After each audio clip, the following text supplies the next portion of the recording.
Hello, my name is Michael F. Mercurio, and I am an aspiring author. To date, I have a decent number of publications on various blogs and online magazines, and I am creating this YouTube channel in the hopes of extending my internet presence a bit further.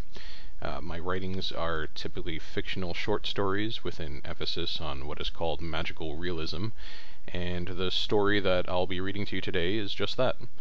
Now, if you're interested in any of my other stories that are floating around out there, I do have my own blog set up specifically for my fiction, which can be found at anxiousmuse.blogspot.com, or you can simply Google Michael F. Mercurio, and I'll most likely be the first result that comes up.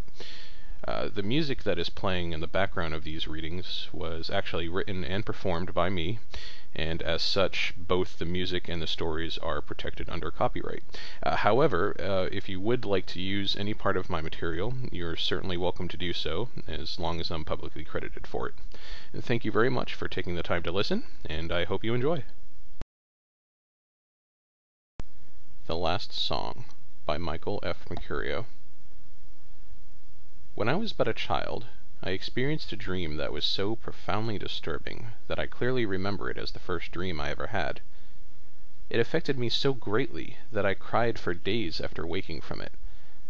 I never realized, however, how significant it all was until now.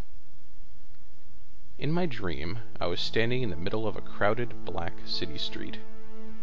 It was nighttime, and people were huddled close together holding candles and flashlights. Apparently, there was no power throughout the whole city. Everyone here reminded me of the displaced individuals I frequently saw standing on corners or lying on public benches. In this case, however, it seemed to be the entire population that was being forced to live in this manner. I realized then, in the illogically disjointed way one can only come to such realizations in dreams, that this was the final day. I didn't understand the details, but somehow I just knew. This was the end for everyone. I walked for a bit, stepping between the frightened masses, and noted a small, blonde-haired boy of about 10 years old. He was lying on the ground, shivering and seemingly alone.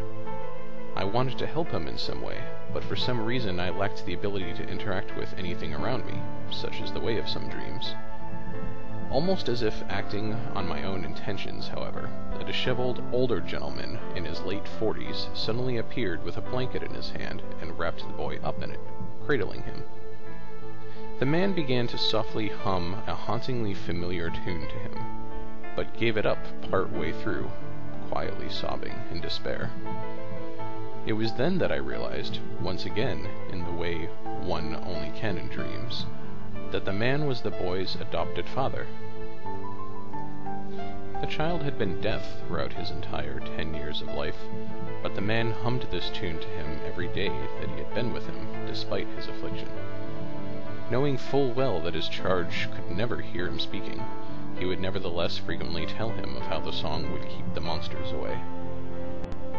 The song wouldn't be enough this night, however, and finally, admitting it to himself, the man simply broke down and began to cry.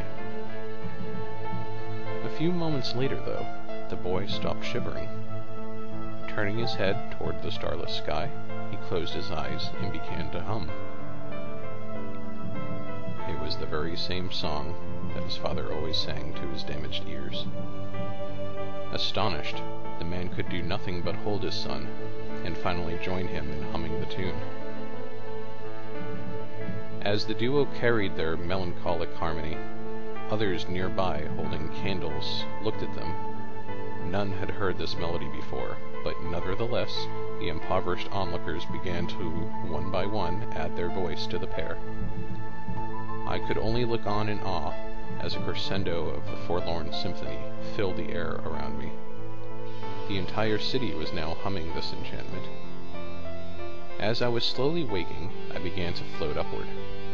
From my new vantage point, I was able to discern that the apparently viral song was being sung by the all-inclusive populace of the darkened world.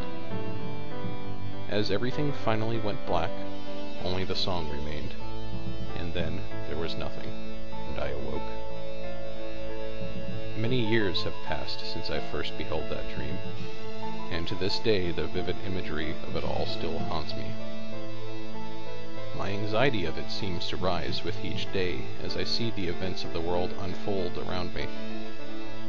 Even more so, because now when I look at my reflection in the mirror, I see a striking resemblance to the man who vainly sang to his deaf son.